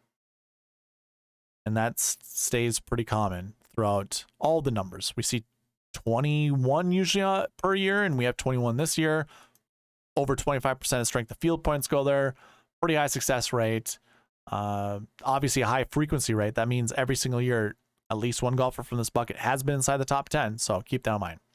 Same thing applies with course history 3. It's almost a mirror of course history 2. 1 to 3 is a projection, except for this is more volume driven. 41 golfers in this bucket where we normally see 39, but the projection stays the same, 1 to 3. Course history 4, 0 to 2, 100% frequency rate to be inside the top 10 here. Normally see around 25, and we have 29 this week. Not super high with strength of field points, but a nice number in 69. 0 to 2, yeah, I mean, we normally see 1, but it's just not looking super great this week. Course history 5s, 0 to 2 is technically the projection, but we're probably going to err on 0 to 1. And if you've never played this event before, guess what? Decent success rate, decent frequency rate, which means how often does it happen where a golfer from this bucket finishes inside the top 10? 87% is pretty high. Normally you see 25. We have 30 this week, and a lot of strength of field points added to this. I believe Scotty Scheffler's in this bucket. 0 to 2 is the technical projection. I should say the technical projection is 1 to 2, but the actual projection is 0 to 2. So let's go ahead and look at each of the buckets with the golfers in them. Now for this one, go into the last week, since we were just talking about that, select everyone or select all, hit OK. Let's go into course history 1. Now again, course history 1, that projection says 0 to 2. We have 7 golfers in it. Patrick Cantlay, Cam Young, Matt Kuchar, Justin Rose, Seamus Power, Cameron Davis, and Eric Van Rooyen. I like this because, 1, this is going to limit your expectations for some of these golfers. You might like Cam Young because he had a 3rd place finish here last year. His course history is 3. He's only played it 1 time, and he had a 3rd place finish. What's to say he's going to be good at this event this year? Last year could just be a fluke. Patrick Cantlay, on the other hand, finished 2nd here, has 20 for a course history. It's pretty darn good. And he's pretty good on Pete Dye golf courses. So I like that. Now, if you're going to play Patrick Cantlay, the projection for this bucket is 0 to 2. You probably don't pair him up with Cam Young, but the rest of the golfers underneath, those are all glue pieces. So you wanted to pair up Patrick Cantlay with Seamus Power, by all means do so. Be my guest. Same goes with Justin Rose or Matt Kuchar. These are all great price tags to add with Patrick Cantlay. So we're going to max it out at 2, and that's that. The next bucket, our projection's a little bit higher. We want 1 to 3 from course history 2. This is also going to apply for course history 3. So I'm just going to go right to that bucket after talking about this one. We have how many golfers in this one? 21 golfers in this bucket. This is decent course history. It includes the winner from last year in Jordan Spieth. 1 to 3 is the projection. I mean, we have probably 5 golfers that you can't pair together up here at the top, which means if we think 2 of these guys are going to be inside the top 10, you can only select 1 at most from the rest of them. I think that's fine. Like Shane Lowry, Tyrrell Hatton, I actually like kind of both of those this week. I also don't mind going to like Tommy Fleetwood. Probably pumping the brakes on Webb Simpson, although I don't mind playing him. He's 67th in my model. I usually don't play anyone above 100, which we can see Doug Gim down here with Luke Donald and Andrew Landry. It's Patrick Cantlay or it's one of these 3 10K golfers to anchor your lineups around, I feel like. Or we'll see what the next bucket is with the course history 3s. Very likely all of them could finish inside the top 10, and that would be very difficult. Now we got to look at other buckets to determine how many golfers we can actually select from, each of these buckets. So although this says 1 to 3, if Cantlay from the other bucket finishes inside the top 10, as well as Cam Young, because he's a high price tag, the likelihood of playing 2 or more of these golfers is pretty low. Like you wouldn't want to. So you also have to keep that in mind. That's the difficult thing doing all this on spreadsheets. If I was to have a website, we might be able to figure out that probability and really what a better projection would be, but we don't. So unfortunately we can't. But 1 to 3 is the projection. I think just Patrick Cantlay I really like this week, but maybe this is a good argument to go like Spieth, Rahm, or Morikawa to go with Cam Young. That might be a good choice too. Let's move on. The next one is the same. Course history 3, we want 1 to 3. Tony Finau is the top here with Xander Schauffele and Max Homa as your 9K golfers. So I don't mind skipping out on Max Homa. We already saw he was in a bad bucket with the last week buckets. I think I can ignore this because Max Homa is in that other bucket where the actual projection is 0 to, like the technical projection is 0 to 1, but the actual 0 to 2. He's the top guy there. That's exactly where we saw him at the Masters in those types of buckets. When you put him in a bucket like this, where we have Xander and Tony, Burns, Fitzpatrick, I honestly think I'm going to full fade Max Homa this week. I'll put him in one lineup. I'll put them in a winner take all to recoup my entry fees. So whatever that is, maybe it's a 25-cent, $50 winner take all contest. Maybe I only put $50 in. If that's the case, he's only in one of those lineups, only in one. And I'm fine with that. Hopefully I create the best lineup that takes down that contest and I get my money back if I fail with, playing the other guys. But yeah, Max Homa is not going to be a guy that I put in my lineups. Burns, and Fitzpatrick, Finau, Schauffele, I think those are all great choices to build your lineups around. And then you've got a lot of glue pieces down here that are also worthwhile in playing. Remember the projections 1 to 3. And that does incorporate the volume of this bucket. So I'm probably not playing most of these 6K golfers down here. We're just going to stick to the top here. Does your course history 3?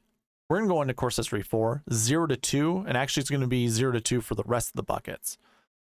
So we might just motor through these ones. Course history 4, Sahith Theegala's up here. He's only played this event one time, finished 70th. Good reason not to play him. Good reason not to play a lot of these guys, if I'm being quite honest.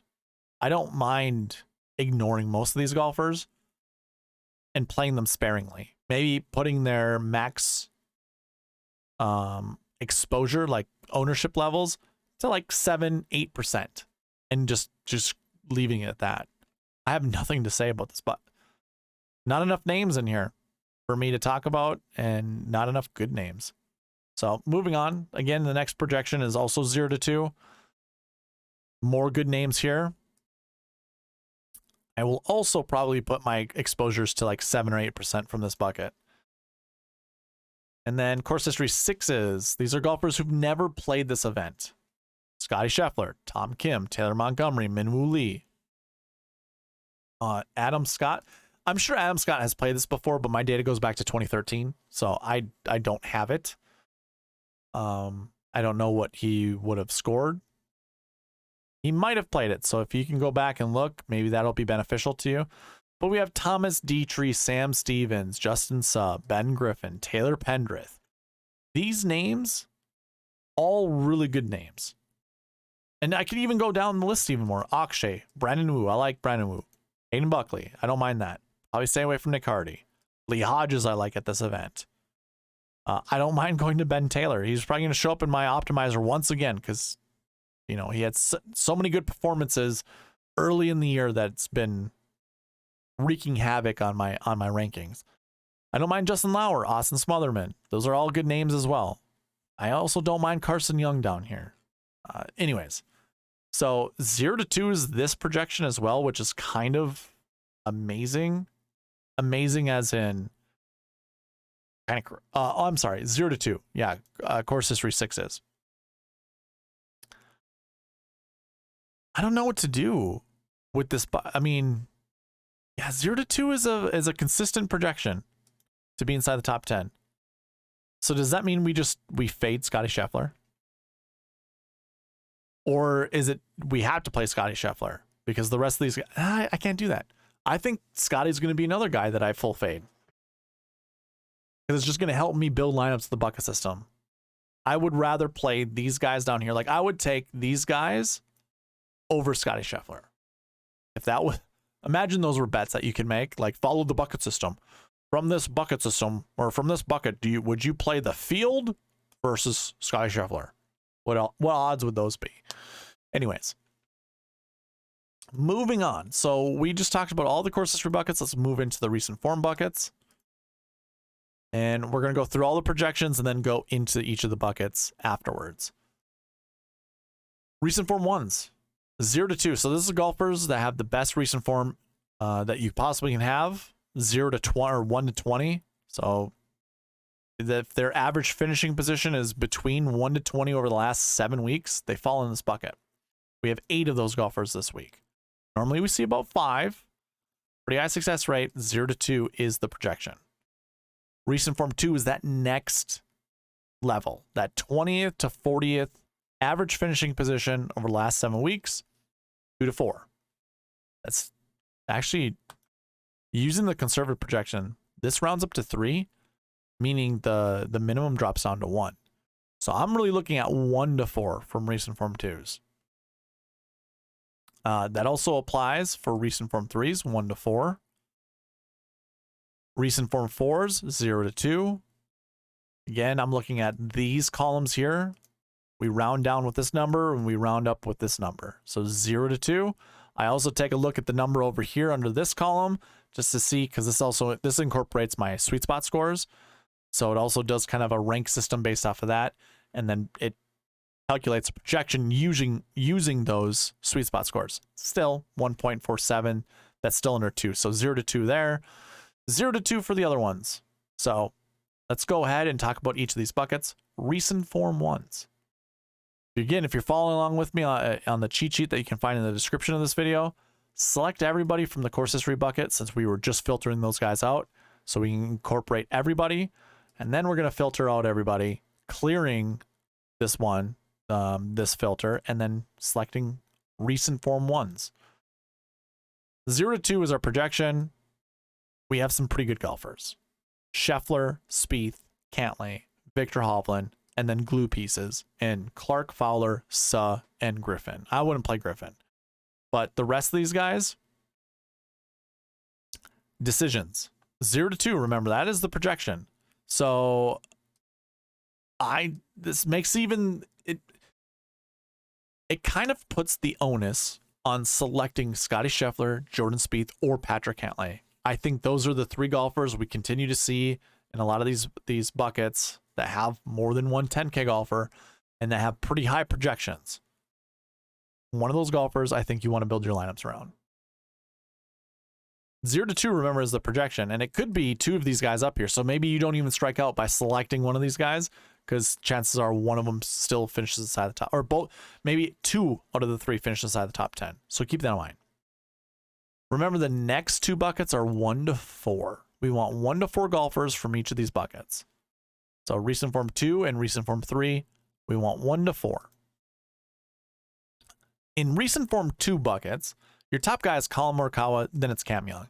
So if you ever wanted to make that argument to play Cam Young, remember we were looking at the course history buckets and Cam Young and Patrick Cantlay were in the same bucket. And it's like, well, which one would you rather have? Maybe it's Patrick Cantlay there. But if for whatever reason that is one of those golfers you're going to exclude, remember we were just talking about recent form 1s. It was Scotty Scheffler at the top, Patrick Cantlay, and Colin Morikawa. Not Colin Morikawa. I just saying his name right there. I already forgot. What a bad short-term memory I have. Spieth. Jordan Spieth. So maybe you choose Scotty Scheffler or Jordan Spieth to go with Cam Young. I mean, I already mentioned Scotty with maybe Cam Young, or I guess in this scenario, Jordan Spieth with Cam Young. Would be a good combo to select, but you'd be kind of chasing last year's results. And I don't know if that's the right way to do this. But again, the projection for this bucket's 1 to 4. There are a lot of good names. And again, it's 1 to 4 to be inside the top 10, not 1 to 4 to put on your lineup, especially if you can't. What if 3 of these 9K golfers finish inside the top 10? Can't put all of them in your lineup, although there will be 3 that are technically inside the top 10 for this bucket. I mean, Burns is a great choice, so is Sung Jae Kim. A lot of like secondary pieces you want to add to your lineup here. So this makes me love like building lineups around Jordan Spieth and Patrick Cantlay that much more, because I can use any of these 9 and 8K golfers pretty easily. And really, I could use a 9K as well as an 8K golfer from this bucket, and it would satisfy the projections. But then there's also all these good glue pieces down here with Keegan all the way down. So it's interesting. Remember Matt Wallace? Yeah, he was doing pretty good not too long ago. So maybe his self-talk probably helps him out, or self-speak, I should say. Probably, I don't know. We'll see. There are good choices in this bucket. Recent form 3s. I don't understand how Jon Rahm is a recent form 3 golfer. How? There's no way, right? Recent form 3 is that 40 to 60th place finish. Oh, because of the withdraw. That's why. Yes, that would be correct. His withdraw from the Players Championship hurts against his recent form average. It doesn't really matter whether or not, you believe in a withdraw or not. He's still a part of this bucket. This bucket's still projected 1 to 4. He's very much contributing to this being a 1 to 4 bucket. It could probably just be a 1 to 3 or a 1 to 2 bucket, or a 0 to 2 bucket if Rahm wasn't in here. So it's very likely Rahm finishes inside the top 10, and he just alone satisfies this projection. Because, well, I mean, there are some good names down here. It's another really interesting bucket. Maybe if you like 2 or 3 of these guys, you just don't go with Jon Rahm. But he's also super red hot as of recently. I should say as of recently. I do like Jon Rahm at this course. I kind of like Justin Thomas, but Justin Thomas has already been in a couple buckets I don't want to really choose him from. I still kind of like going like Cantlay or Spieth, pairing them up with any of the golfers we were just talking about in that last bucket, and then filling them in with these guys here. I kind of like Matt Fitzpatrick a lot at this event. So maybe it's a good reason not to play Rahm and a good reason not to play Thomas. Maybe. The next 3 buckets are 0 to 2 projections. They're all glue pieces. I don't even know if we're going to talk about some interesting names. I always like Taylor Pendrith and Hayden Buckley and Alex Smalley and Seamus Power. I like Adam Hadwin at this event. He shapes the ball all directions, each direction. And I don't mind like Brian Harmon at this event. I think this would suit him well as well. So good luck choosing golfers from that one. 0 to 2 is a projection here, but I think we could probably make the consensus at 0 to 1 because I wouldn't select more than one golfer from this bucket to be in my lineups. So don't overreach there. And then 0 to 2 here as well, but this is also a 0 to 1. Haven't seen CT Pan in a long time, by the way. I can't remember if he's coming back from injury, but perhaps we just don't select anyone from this group. Nice to see Ernie Els in the field, though. Damn. Okay. So now we got through the main 4 buckets. Now we go into salaries. And I mentioned this during the GPP or the pass optimal and GPP winning lineup segment that we were going to get here and talk about 10Ks, 9Ks, all the salary ranges. So when it comes to 10K golfers, 0 to 2 is my projection to be inside the top 10. Pretty high success rate, high strength of field points going towards here, but the cap is at 2. So if you did want to pair 2 10K golfers up, I think that's fine. I think it's fine. But I do think selecting one is the way to go. Despite what we saw in the pass optimal, and if you didn't see that portion of it, we found out that having a balanced build at this event is the way to go. At least that's what we've seen in the optimal lineup or the GPP winning lineup over the last several years. It's probably the way to go.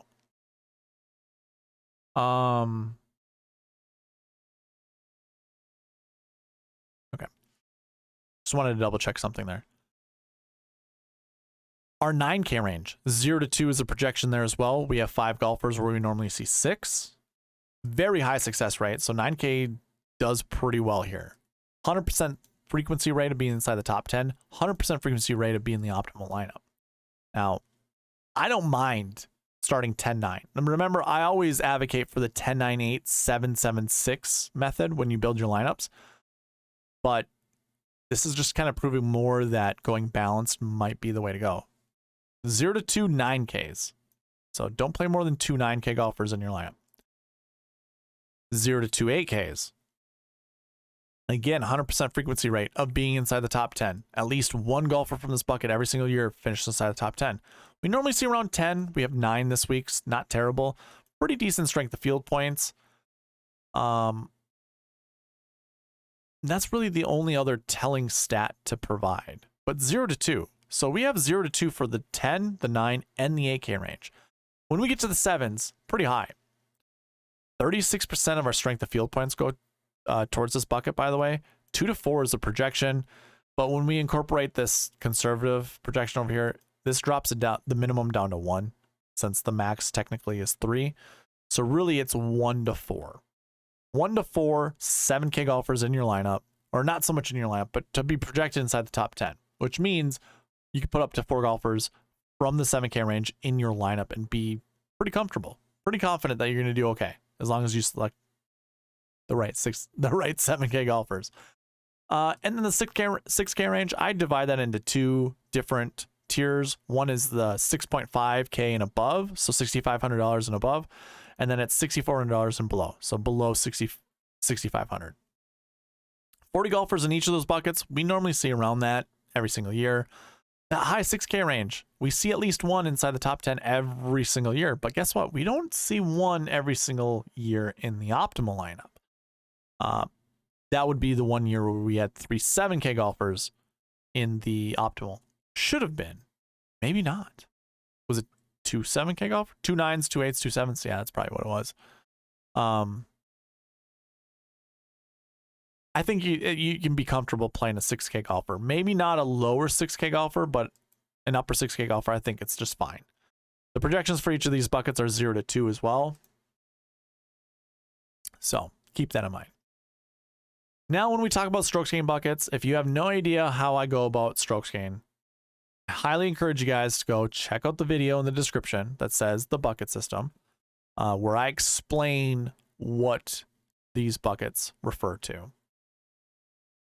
If you don't care to know what that means, you can just use the column that says strokes gain. It's going to be one of your first columns you see on the cheat sheet. If I were to pull that cheat sheet up, and go to the dream sheet, you're going to see that in column B. So the stroke gain bucket, that's basically what we're talking about right now. You could sort this from top to bottom. It's all color coordinated based off the stroke gain bucket. So here's all your golfers in the stroke gain 1 bucket, all your golfers in the stroke gain 2, so on and so forth. So when we look at each of these projections, just keep that in mind when we're looking at each of those golfers. We're looking at 2 to 5 stroke gain 1 golfers being inside the top 10, 0 to 2 stroke gain 2, 1 to 3 stroke gain 3, 0 to 2 stroke gain 4, 0 to 2 stroke gain 5, and there are no stroke gain 6 golfers in the field. You can see that right here. So keep that in mind. So when you look at this, 2 to 5, we're projecting to be inside the top 10 from the stroke gain 1 bucket. There's the likelihood that golfers from down here will be inside the top 10 because I don't think every golfer up here will be inside the top 10. I actually don't even think 5 of these golfers, or maybe even 4 of these, I don't even think 4 of these golfers will be inside the top 10. So really, I'm kind of making the case to myself to basically start Patrick Cantlay no matter what. It seems like the best way to go. I don't even know if I want a 9K golfer from here. I'd rather do a Burns or a Sungjae and pair him up with Matt Fitzpatrick. Like, I might skip the 9K range completely and just do these 2 8K golfers. I think that's the best way to do it. And actually, I might even switch my dummy lineup to do just this. And then if we wanted a 4th golfer, remember the projection is 2 to 5. I don't mind any of these guys down here in the 7, even the, 7 to 6K range. All of these golfers are great. So this is a really interesting bucket to choose from. The next one I believe is 0 to 2. Yeah, 0 to 2 starts with Victor Hovland, then it just drops to Keegan Bradley and the rest of the 7 and 6K golfers. Like my dummy lineup right now currently has Davis Riley in it because I'm just a sucker for Davis Riley, or I'm a glutton for punishment, one of the two. There's some good golfers here. Taylor Montgomery, Minwoo Lee, Adam Scott, Sam Stevens, who just had a really good Valero Texas Open. 2 is our max projection. That seems very difficult to wrap my head around because I can easily get to Adam Scott. Like if I'm blindly building a lineup, Adam Scott, Lee Hodges if I need a 6K golfer, and then maybe it's not. I'm looking at some of these names. I'm like, oh, I wouldn't want to do Keegan to go with these guys, or Mitchell, or Montgomery. So maybe it's okay. Yeah, that's fine. Yeah, whatever. So 0 to 2 there. Our stroke gain 3 bucket is 1 to 3. Scotty's in this bucket, so is Colin Morikawa, so is Cam Young and JT. So these golfers, each one of them has been in kind of questionable buckets with some of the other ones we've already discussed. This is one of those other kind of questionable one. 1 to 3 is the projection. I could see one of these guys being inside the top 10 that I have highlighted. Sky Scheffler, Morikawa, Young, Thomas. I don't know if I see 2. I think, I don't know, man. I probably just, oh, man. I like some of these other names down here, by the way. Like Alex Smalley, Brandon Wu, Taylor Pendrith, Steven Yeager I could play if I want. Ben Martin, Siwoo Kim, Russell Henley, even Corey Connors. I don't mind going back to Corey Connors, and even Shane Lowry. So yeah, this bucket's really difficult. 1 to 3. Yeah, I honestly, if I'm looking at a lineup that I want to build, Cantlay, let's do Burns for shot like Harden. Burns, Matt Fitzpatrick. So I got a 10, 2 8s. Do I grab anyone from here? Let's do Adam Scott. $7,400 Adam Scott. I'm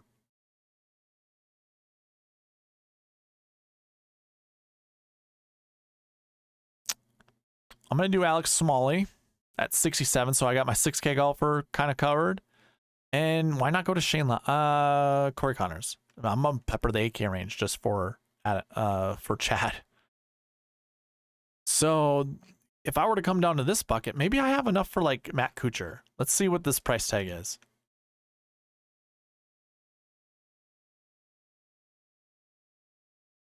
I think I selected too many golfers.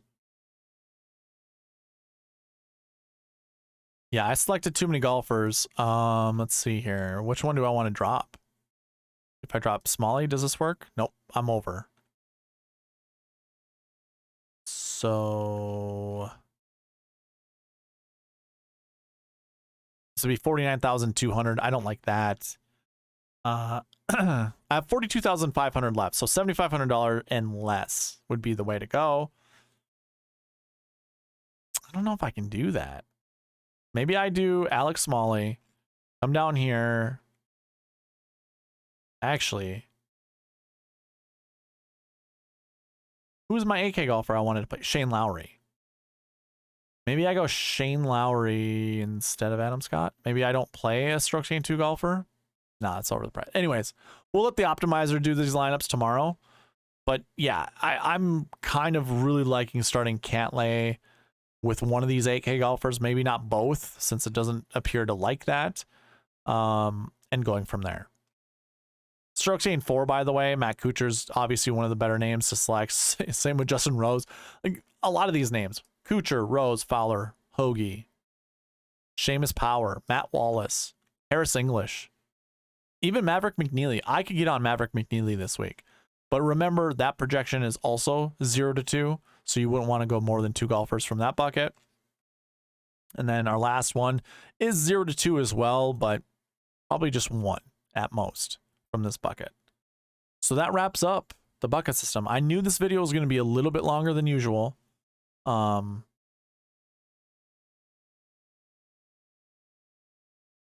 We had what? I knew. Okay. So I'm just toying around with getting back to another scene, and shows the logo punch. We have giveaways to do. I just remembered that. Okay. But this is going to conclude the bucket system video. We'll go over more of this during the strategy video tomorrow. We'll go over our anchor buckets to go along with our marquee tee times. We'll also build some lineups tomorrow. I'll go live around 7 p.m. But how about this? Let's go ahead and get into our giveaways. So as a reminder, keep saying my apologies. If you wanted a chance to get into this giveaway, I was running one for the Masters. It's the monthly giveaway you see on the screen also acts as the weekly giveaway. All you had to do is be subscribed and comment down below. That's how you get entries into any of my giveaways. Comment on any of my videos. Each video that you comment on, you get 1 free entry. So you can comment as many times as you want. You just get 1 entry per video.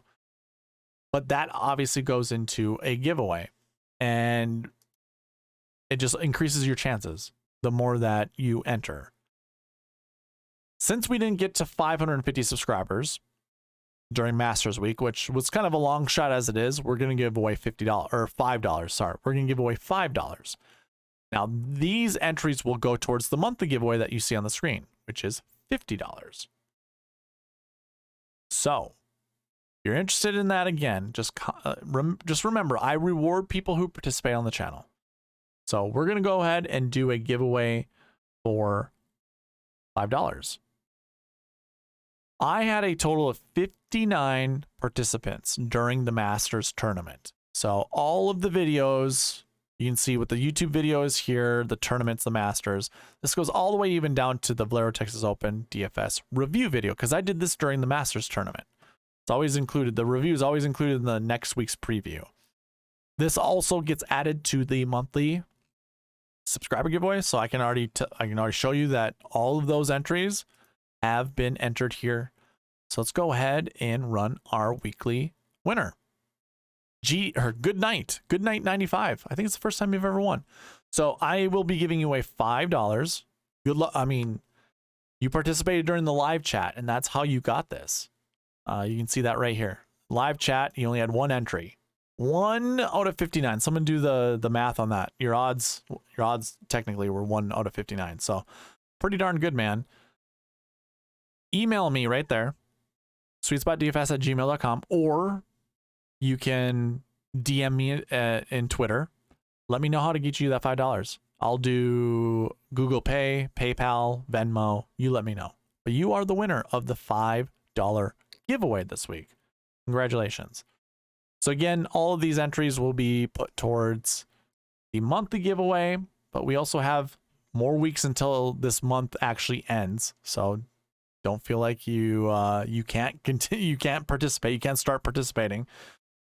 Just a reminder, if you're not on Prize Picks, I do have a link in the description below that will send you to the sign up page, or it'll send you to the home page. Go sign up, and it'll already populate the Sweet Spot promo code in there for you.